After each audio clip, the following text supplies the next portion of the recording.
देखो क्या है, छद्म लोगों से बचना ये वही है जिस प्रकार से हनुमान ने कालनेमी को पहचाना। तो आपको कालनेमियों को पहचानना है कि वास्तव में धर्म का आचरण कौन कर रहा है और धर्म की बातें कौन कर रहा है। जिसका आचरण धर्म का नहीं है उससे धर्म की बातें मत सुनिए। जिसका स्वयं की, जैसे मैंने आपने दो नाम लिए, ममता कुलकर्णी को फिल्मों में जगह नहीं मिली। अंडरवर्ल्ड के बाद जब वो लौटी भारत तो उसको लगा कि ये मार्केट सबसे अच्छी है, यहाँ आना चाहिए, तो आजकल हरदम हाथ उठाई रहती है। अब देखिए, जिसने जीवन भर बेविचार किया, जिसका चरित्र इस लायक नहीं हो कि वो अनुकरणीय हो, उसको भगवा पहना करके, और इस देश का कानून को थू है। ये कानून धर्म को सर्वाधिक गर्त में ले जाने का काम इस देश का कानून आज के डेट में कर रहा है।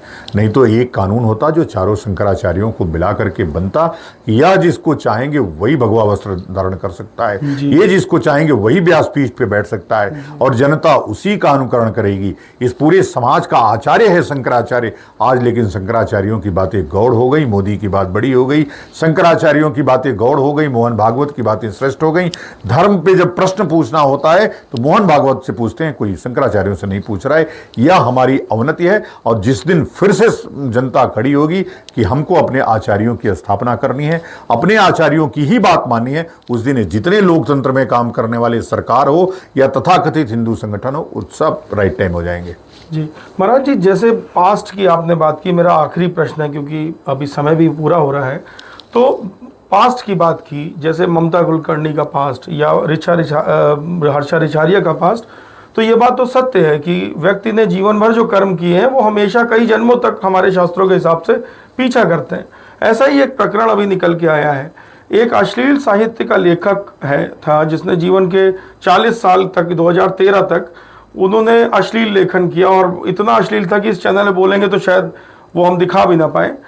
और उसके बाद उसने धर्म का कोई चोला डाला, तो उन्होंने अभी निग्रहाचार्य जी को, एक अपना YouTube चैनल चलाते हैं वो जो अश्लील लेखक थे, तो अपने YouTube चैनल के माध्यम से, एक सन्यासी हैं, आप उनसे परिचित होंगे, उनका कार्य देखा होगा, युवा हैं, तो निग्रहाचार्य जी को फ्रॉड बोला, कामुक बोला और बहुत गंदी मतलब शब्दावली प्रयोग की।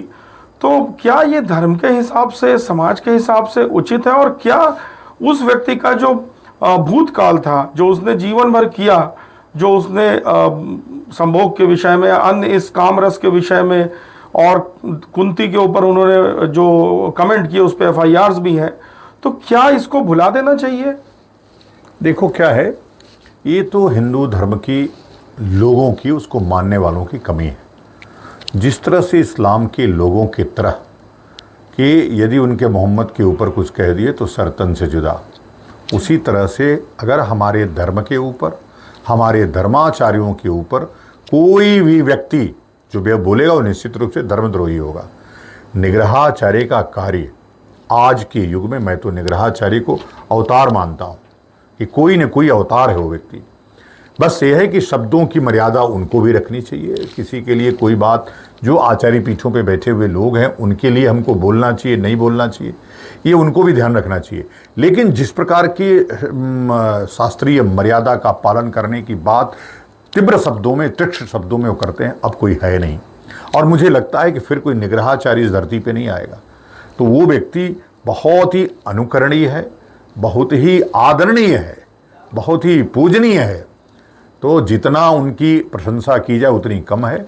और ये संदीप देव जैसे लोग, जिसका नाम आप ले रहे थे, ऐसे लोगों के खिलाफ कार्रवाई होनी चाहिए यदि उन्होंने उनके लिए खराब बोला है तो।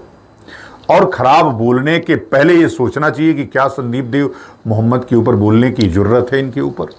क्या तथाकथित मौलाना जो रोज़ रेप कर रहे हैं मस्जिदों में, उनके ऊपर कोई वीडियो बनाने की हिम्मत है इनके पास? क्या उन पादरियों के ऊपर इनको हिम्मत है बनाने की, जो रोज़ आए दिन ननों के रेप में पकड़े जा रहे हैं, जेल जा रहे हैं और तुरंत छूट जा रहे हैं, सज़ा भी उनको नहीं हो रही है? तो ऐसी कोई स्टोरी बना पाएंगे अपने YouTube चैनल पे? नहीं महाराज जी, मैं यही बताऊंगा कि संदीप देव जी ने स्वामी ब्रह्मलीन स्वरूपानंद जी शंकराचार्य जी के, उनके खिलाफ भी बहुत कुछ लिखा था अपशब्द, और वो हिंदू धर्म के ही धर्माचार्यों को टारगेट करते हैं।